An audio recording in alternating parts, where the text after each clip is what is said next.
We could do a double one. We could do one at like now, and we One late. could do one at like 4:30 or something. Yeah, we could. After I talk to Cliff eventually.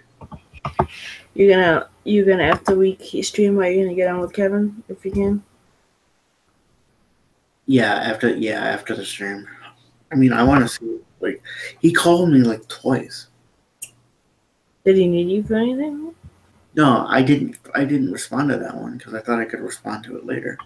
But I'm gonna ask him. All right, I sent it to the stream. Okay, go ahead and start it. Yep. Do you remember where we were at? Yeah.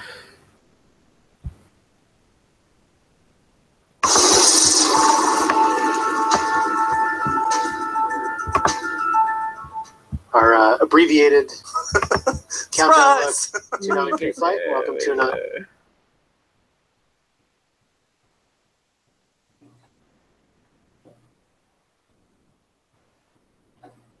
From the depths of the sea on a tidal wave.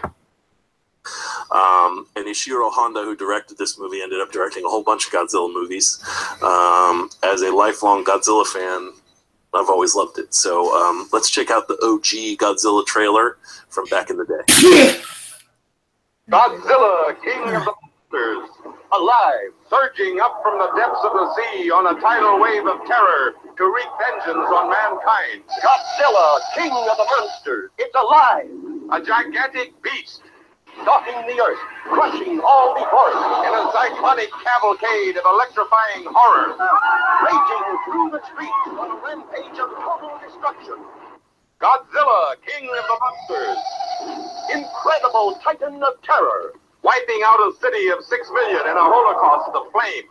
Jet planes cannot destroy it, bombs cannot kill it. All modern weapons fail. Is this the end of our civilization?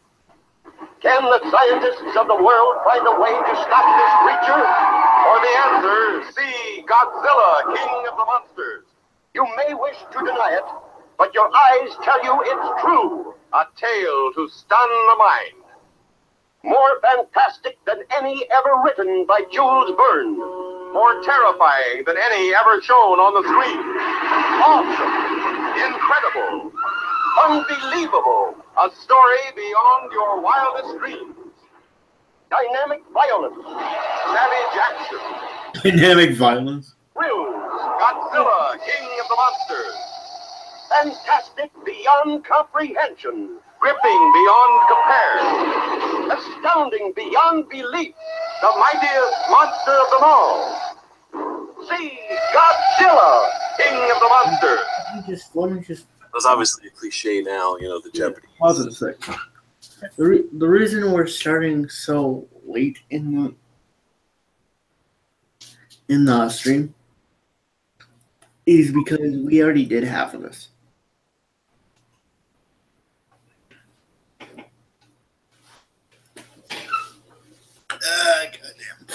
Goddamn. Yes, so we're doing it later. So. Yeah. And we're doing another one later, so you guys get a double dose. Yes.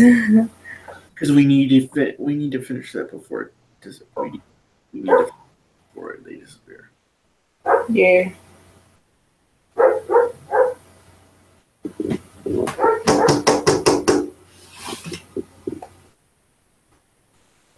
What? Bullet working. Anyway, keep going.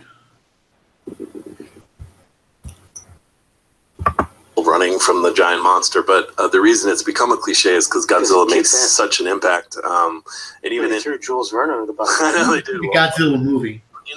Even in the movie, the main scientist who comes up with the way to stop Godzilla is so concerned with his invention being used to further war that he ends up sacrificing himself and making sure the invention can never be used again. So, I mean, the whole movie is just one long atomic metaphor. And then finally, something from 1958, and that is, of course, some would say Hitchcock's best film, and that is 1958's Vertigo, starring Jimmy Stewart and Kim Novak. a complicated movie about obsession from a director who was obsessed with many of his actresses, who he is known to have sexually harassed and abused in various ways, which Sorry. is even creepier on a whole different level because poor Kim Novak was one of the actresses, I can't about this before, that he just sort of constantly harassed. Vertigo is about a detective played by Jimmy Stewart who is asked to find a woman who looks remarkably like his dead wife. Then he becomes obsessed with her, starts asking her to dress like his wife, and gets caught up in a larger web of intrigue. But it's one of the greatest thrillers ever made.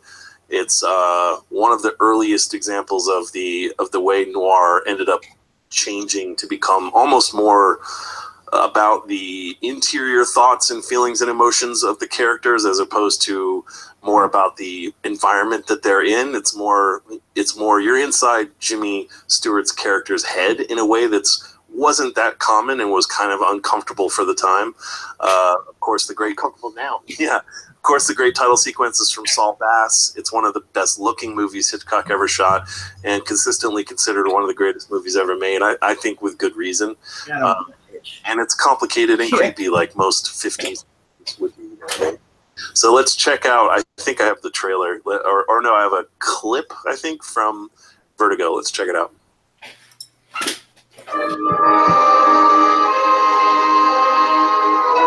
Vertigo, a feeling of dizziness, a swimming in the head. Figuratively, a state in which all things seem to be engulfed in a whirlpool of terror, as created by Alfred Hitchcock in the story that gives new meaning to the word suspense.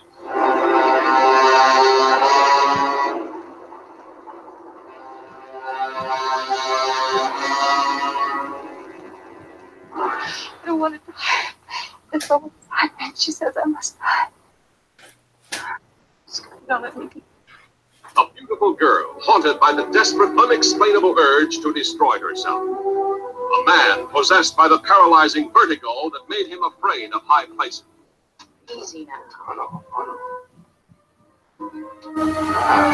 There's the cinch. I look up. I look down. I look up. I look. What was the strange attraction that brought these two together, in spite of the dark forces that tore them apart? The specter from the past that drew her to the ancient headstone in the mission graveyard. The compulsion that drove her relentlessly to the point of no return. The story of a love so powerful it broke down all barriers between past and present, between life and death, between the golden girl in the dark tower and the tawdry redhead that he tried to remake in her image. I let you change me. Will that do it? If I do what you tell me, you love me? Yes. All right, then I'll do it. Then I'll care more about me.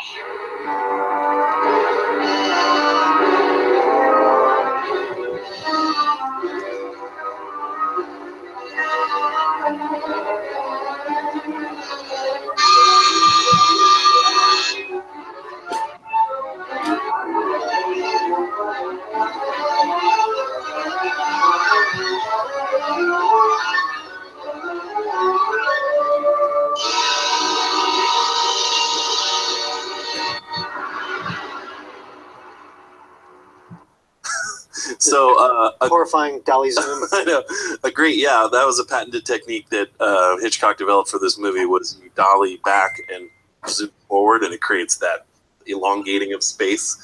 But for its time, it was shocking because Jimmy Stewart was basically a Tom Hanks of his era. So it would be like if Tom Hanks played a movie now where he was kind of an obsessive creep, making a woman dress how he wanted and being totally obsessed with her. It was a shocking turn for him as an actor at the time, which I think added to its notoriety. So those are three of my favorite 50s movies. Well done. First, What do you got? Go ahead. Sorry. First for me, 1957, David Lean's Bridge on the River Kwai. He made a couple other little movies, Dr. Zhivago and Lawrence of Arabia, so Lawrence Arabia is the shit. he had a good run. He did all right. Bridge on the River Kwai stars Alec Guinness, William Holden, and John Hawkins as prisoners of war in a Japanese camp in Burma, and they're building a railway and a bridge over. Hey, you want to say something? Man, I got it. Man, I had a bad itch on my butt. You okay? Yeah.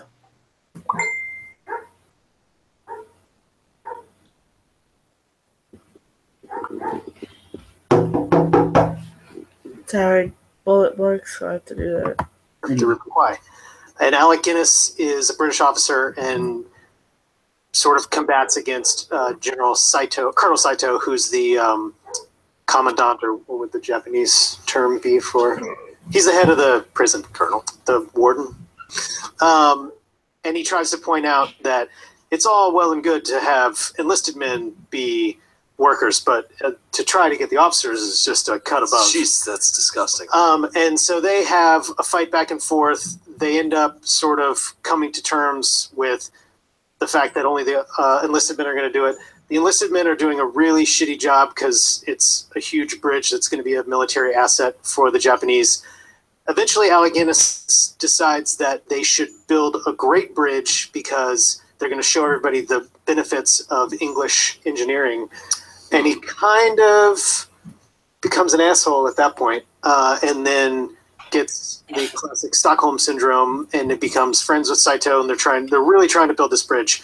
Earlier, two guys have escaped, and they're now tasked with the mission of coming back and blowing up the bridge. So it's sort of a character study in terms of what you're willing to do for country versus being an absolute crazy man. And if you've only ever seen Alec Guinness's Obi-Wan, he did some other movies as well. So He did have quite a career before Obi-Wan. let's check out the scene of Alec Guinness being instructed in the fact that maybe the Geneva Convention isn't being paid attention to in this Burmese camp. Most of prisoners, collect your tools. Okay, back in your place.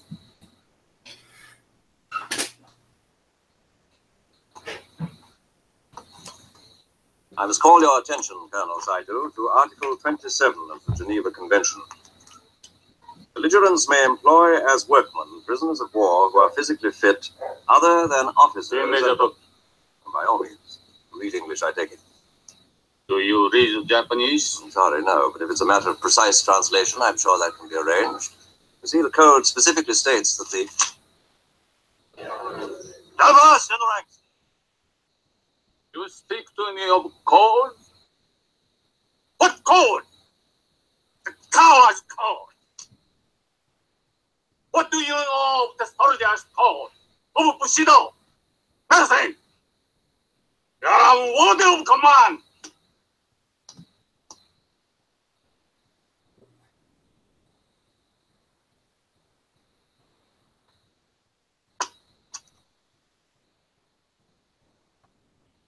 Since you refuse to abide by the laws of the civilized world, we must consider ourselves absolved from our duty to obey you.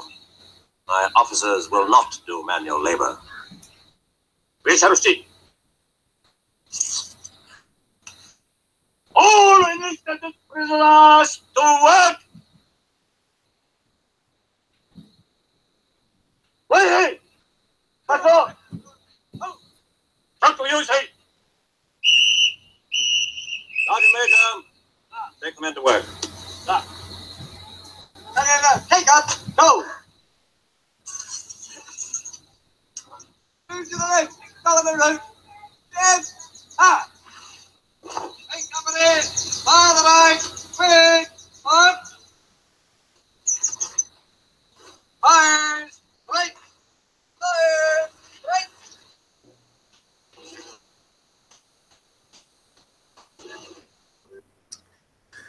What's the name of this movie?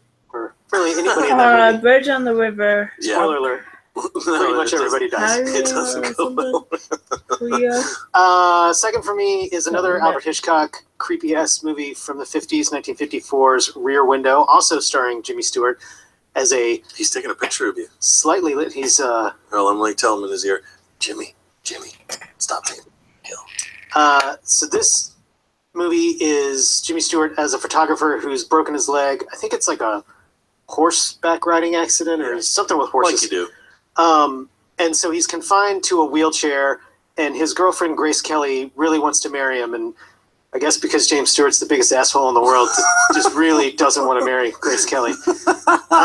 And so, come on, it's not like you're one of the most beautiful women that's ever lived. yeah. So he's confined in this wheelchair in his apartment, and he's basically looking out of his back window, overlooking the courtyard of this apartment building. Yeah.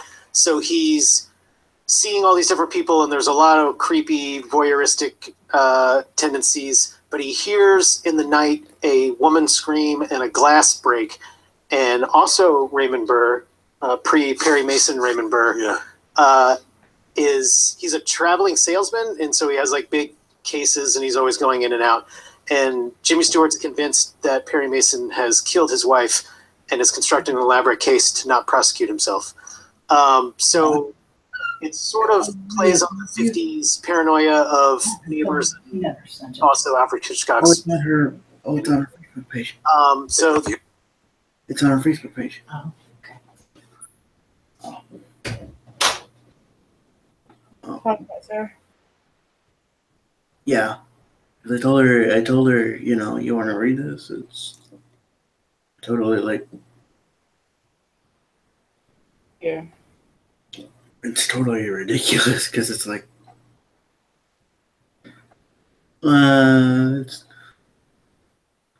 there's this shit. All you know, it's like, and it's like we wouldn't be such a pain in the butt if you weren't so needy. Mhm. You know, heaven forbid, you know, like you're the like I don't even mean to make you scream like this, but like just to tell you what's Yeah. went on. It's just like, and what she told me was like, what grandma told me was she made this decision. She made, you know, it's like every Thanksgiving. It's like, ooh, that's why we told David to not, you know, to keep his phone off, Yeah. you know, That. because of that.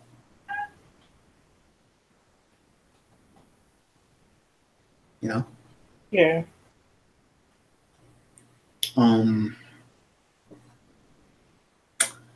But yeah, that's the reason why, you know.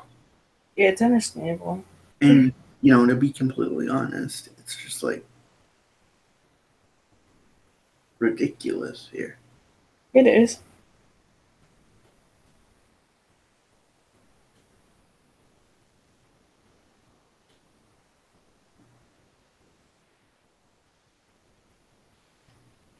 But it's ridiculous here because it's like, Yeah, it is. It's ridiculous. Oh yeah. I mean, you read it. He was like, I don't want to. What shit do you have to deal with? What shit you have to deal with? Honestly.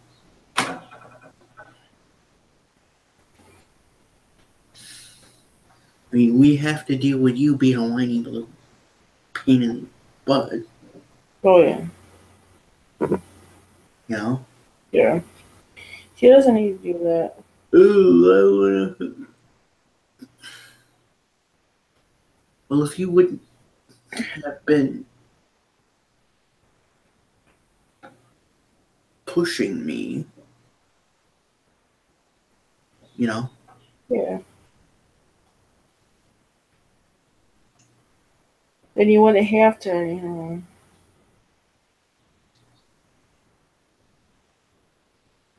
And then Grandma's like, "Oh, we don't want any drama," which I can understand because we had people that are just like, you know, having to go through, having to go through chemo because of the whole cancer thing. Yeah. But you know, that's ridiculous. You know, we don't want drama because of that. No.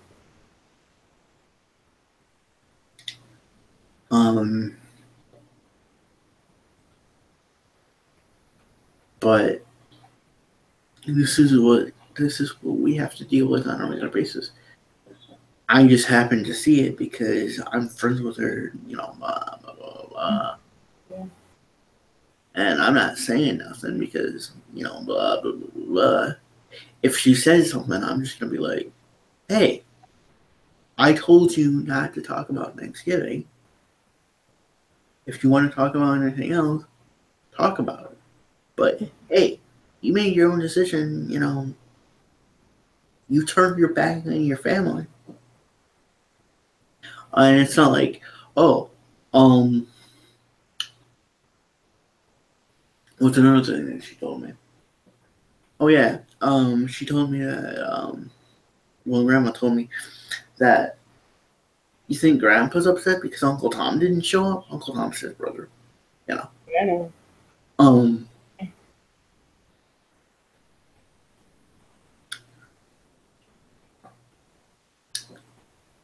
No. Now, unless David,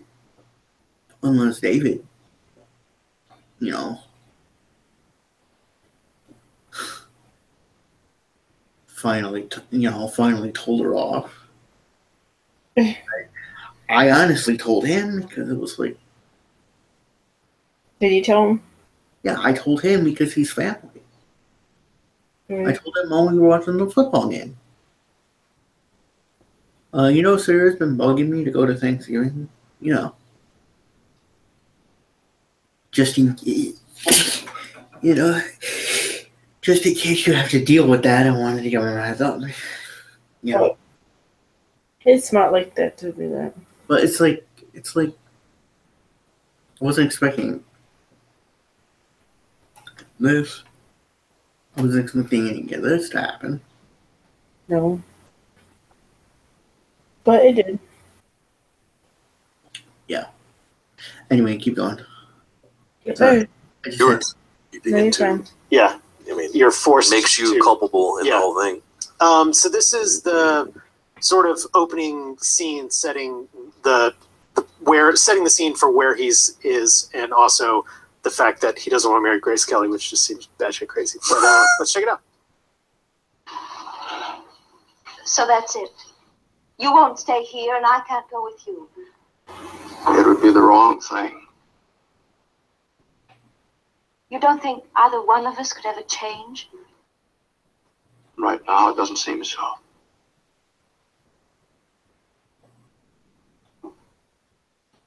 I'm in love with you. I don't care what you do for a living. I'd just like to be part of it somehow. It's deflating to find out the only way I can be part of it is to take out a subscription to your magazine. Guess I'm not the girl I thought I was. No, there's nothing wrong with you, Lisa. You've got this town in the palm of your hand. Not quite, it seems. Goodbye, Jeff. You mean good night? I mean what I said. Well, Lisa, couldn't we just keep things status quo? Without any future. Well, when am I going to see you again? Not for a long time. Please, not until tomorrow night.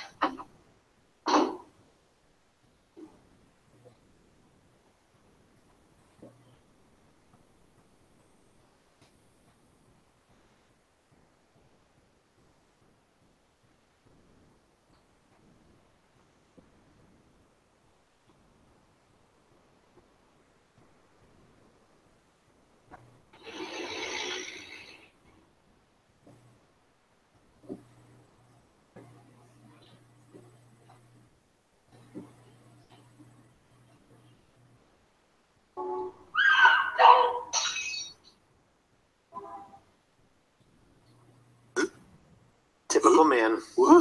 Lack of commitment issues. And lastly is 1954, Akira Kurosawa's Seven Samurai, which is pretty much the three amigos in Japan. The seven amigos. Plus four other amigos. I feel like we've The Siete amigos. if you like Magnificent Seven or Samurai 7 or A Bug's Life or Three Amigos, you should check out Seven Samurai and see where it all came from. This trailer, the clip I pulled, is really, really long, but I think by the time this runs, You'll have a shorter one? found a shorter one. So I think there's a newer Criterion Collection. yeah, that's what I trailer thought that's I'd done, shorter. and I think I just Shep did the original. Yeah. fat thumbs it. And let's check out a Something. to be determined clip Some about shit. the dope ass Seven Samurai. What?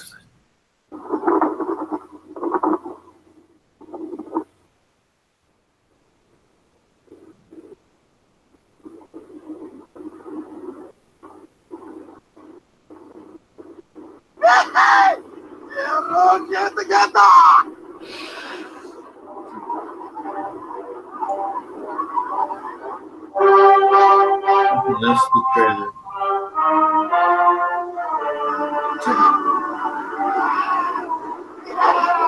Trailer, okay.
Yeah, the reason I don't watch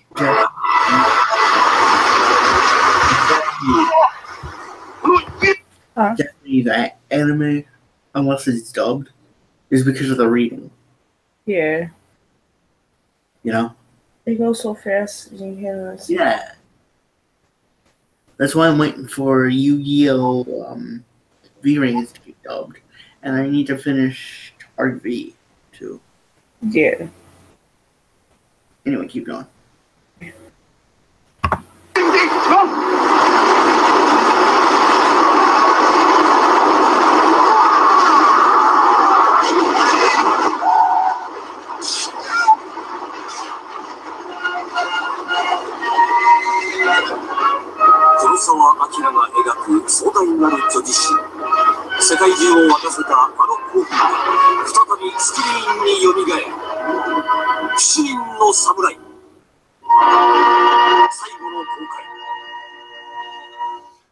Great movie, for sure.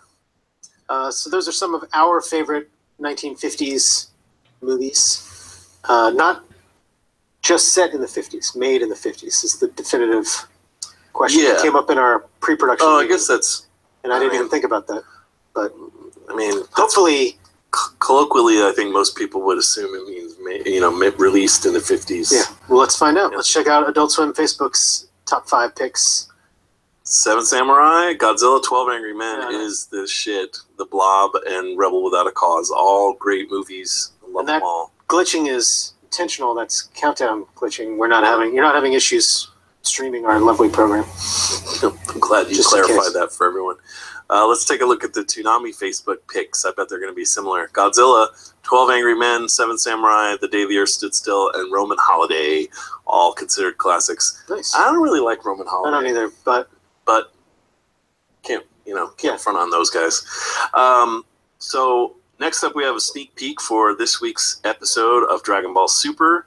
This is a promo for episode 40 of Dragon Ball Super. I can't believe we're already up to 40. That will premiere this Saturday night at 11 p.m., so let's take a sneak peek at it. Slightly after 11. On the next all-new episode of Dragon Ball Super. My time skip has advanced so much you can't keep up with me anymore!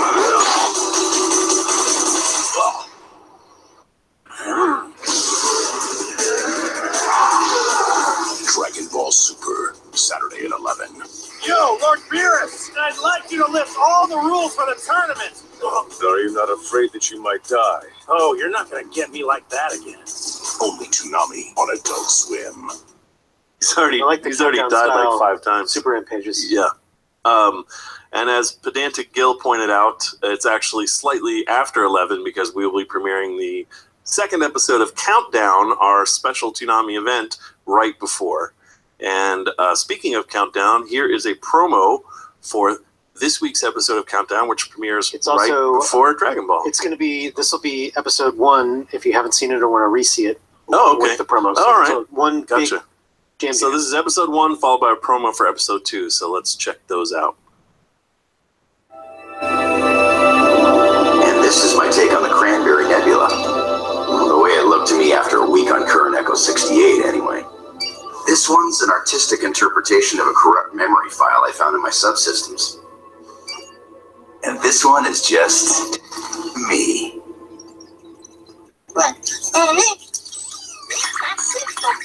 No feelings about my paintings. What's up with you, Sarah? Your spectral analyzer on the fritz? Oh, you actually are looking for a critical response to your artistic endeavors? Yes. Accessing file. When you just don't have the words. Jeez, you think you'd know an artificial intelligence? Oh, Tom, I'm sorry. Our programming has organically developed an interpersonal relationship built upon trust, but always with an outward display of banter.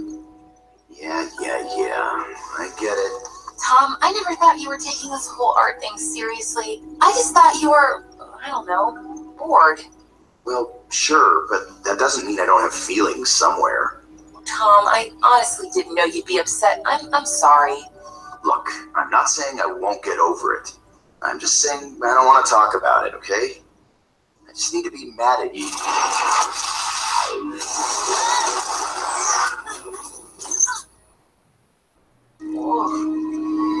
Tom?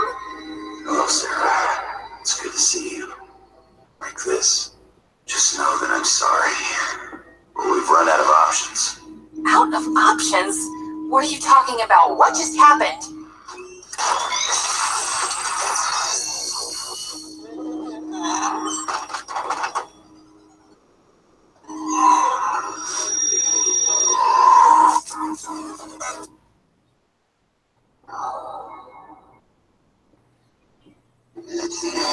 You for a minute. Huh? Wait. Okay, either I'm having a really vivid daydream or something really bad just happened.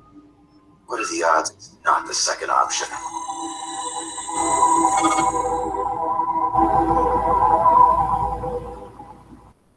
Sarah? Sarah? Where could she be? Hey there, Clydes. Countdown continues next Saturday at 11 p.m. Only Toonami on Adult Swim. What do you think's going to happen? I don't know. I forgot. I could almost believe that, actually. Hopefully you're enjoying Countdown. It seemed like People generally like it. positive. Yeah. Feedback. We'll see how, when we get farther into it, if the certain plot questions get brought to our attention. I was watching the first episode live with my wife, and one of the lines I pulled basically from her being mad at me and saying, I don't just want to, I'm not saying I won't get over it, I just want to be mad at you for a little bit. And I was like, here, see if you noticed it. She's like, what the fuck? But, So you made her mad at you. Yeah. And then she had to get over it. Just briefly, Be mad yeah. for a little bit. It was a fun little moment, though. And next up, we have something we haven't had for a while, which is a new installment of You Tweet Me Watch from Dana Swanson, voice of Sarah, in which you guys suggest old pre-2000s anime for her to check out. So this time she checked out Lily Cat, Really? Lily Cat, yeah. Which I don't think I've seen, so I'm interested to see what she felt about Lily Cat and what the hell it is. I think she's gonna like it. It's cats. Yeah, it's true. Hey, it's Dana Swanson with You Tweet Me Watch. That's where you tweet me a pre-2K thing that I should watch. So, at Roots of Justice tweeted me Lily Cat, Alien and the Thing mashed up with a locked room mystery in a gloriously cheesy OVA. And you know what? I totally agree. It hit all of those points. It was John Carpenter's The Thing, and then the Aliens franchise had a child together in space, which the whole alien thing already happens in space, but just more space. So this villain kind of looks like a floating cockroach booger most of the time that we see it. There's all these people that work in different divisions of a multinational corporation, SynCam, which I am not going to Google because I think it's probably something gross now. Speaking of that, there are some odd sexual innuendos right off the bat. I mean, A lot more practical than your little pea shooter. pea shooter? What? The Very hell? sweet for a barracuda, but don't touch her pussycat. Any toots? SynCam sends this ragtag group of Australians. Are you there? It's the 2000s. I know. Okay. You got medics, you got presidents' daughters to scope this faraway planet for mining rights. Does that sound familiar at all? Interesting. So they go into hypersleep. Also, does that sound familiar? And then they bring aboard a pet cat, Pretty fond of cats, are you? I suppose I am. which, that sounds familiar, but it's not Jones. It's a cat named Lily. Yes, owned by the president's daughter. Lily is the very first to wake up and confront this sort of like booger bacteria transformative thing. So this thing starts to like take over people's bodies with its blood tentacles, and then everyone suspects everyone else of carrying this virus or sneaking on the ship or screwing up the ship or being a ship. It's a whole lot. There are like 20 characters in this and about as many plot threads, but thankfully there are like at least 20 shots of this adorable cat. Come here, little pussycat.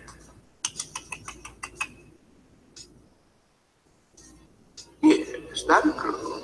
I'm not going to show any of those shots that are not fun because I can't relive that psychologically. Nothing bad happens to that cat. Nothing. Later on, we discover that CAT stands for something special, much like in the title, because it's all abbreviated acronyms. Computer Analyzed Techno Rave, which is what I'm calling it because I looked away when they explained it. Fascinating. I've never seen anything move like that. Fun facts on why you should check this out. First of all, your boy Yoshitaka Amano is one of the character designers. Second of all, Roots of Justice, you're totally right on everything. And, you know, there's some good quotes. Like, whenever people get destroyed by blood tentacles, it's kind of fun, and it leads them to this. But why metabolize everything but our clothing? My question exactly! Why did they do that? They gave everyone a scientific explanation, but there's clothes everywhere. Why should I be the one to suffer for something that I never had anything to do with? Anyway, this has been hashtag You Tweet Me Watch. You got something I should watch? Get at me. I'm at Dana as a Girl on Twitter.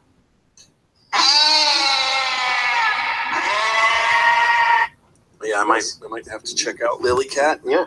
I do like 80s anime. It's a nostalgia And cats. thing. Yeah, and cats. I do like cats. Have two of them. So, and then next up we have this week's Adult Swim single from rapper Saba. He's coming up and coming young man. He's very good. This is track 29 in our series of 52 singles. We release a new one every single Wednesday around noon. You can get them all at adultswim.com/singles. And this is let's check out a sample of the song 360 by Saba. Hey, look, if I let you pay my page, will I get paid? Or will I just get made fun of for numbers of reasons of fear of defeating? If I sound like checks, do I get checks? Hey, or will I just get played? Checking mates, crate and barrel, buy a home, start a family. It's hard romancing when love is in a new state each night. And all our XX white, promise room in board in flight. I want to into your mind. I want to the entire US of A. If I sign the page, don't sell me no white lie. Won't settle for no lie. And again, come back next week and every week for the next 20 some odd weeks for another new free Adult Swim single. And in addition to that, we also have taken a hand in the new project from producer Dabri, who is sort of a legendary beat maker that I've always loved. He has been retired from beat making for at least a decade, but he made 2 classic albums, 1, 3, and 2, 3. And so Adult Swim is teaming up with Ghostly Records to release his 3rd album and the final part of this trilogy, 3, 3, you guessed it. And so yesterday we released the first single, which is Dabri featuring Rock Marciano. Our graphic right now says Rav Marciano, but it will It's his cousin. It's not his cousin Rav. Yeah. It'll hopefully be fixed to say Rock Marciano, Kel Chris, and of course Detroit's own Danny Brown. So let's check out a sample of that. Web, I'm up in the bed, blowing him, my shit 100%. I'm a boss, I'm not an underling. Got 100 ranks in the infantry. My niggas gon' ride until the engine sees. Victory is seized, bitches strip tease. I might drop 50 on a piggy ring. Pull up like where the hoes and take out air holes. Don't you ever compare me to those sandbows. Cut the top off the rose, call it Amber Rose. Got so many hoes, I'm like the lead singer in Cameo. But I don't taste like candy though. 10 P code tap dance. So you can check that out at adultswim.com/Dabri, and we'll be releasing a couple more tracks over the next few weeks. And in about a month and a half, we'll have the whole album drop. It's well worth checking out if you like hip hop. So it's a couple singles, and then after that, the rest of The the album, yeah. Gotcha. Cool. And I was happily enough asked to take part in putting the album together, so I had a pretty big hand in pulling together the MCs and listening to it and helping figure out the flow and stuff like that. So it was a dream come true for me because I've been a huge Dabri fan for a long, long time. So thanks to Ghostly and thanks to Tad for allowing me to work on the record.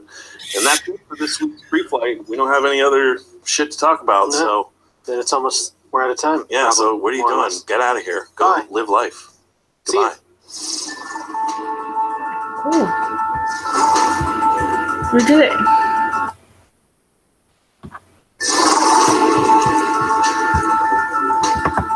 This should be done, right?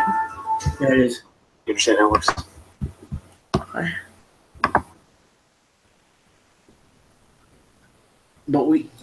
But I'll send you the next thing to say Okay. it. Later. Or whenever. I'm gonna go eat something, okay? Huh? I'm gonna go eat something, okay? Okay.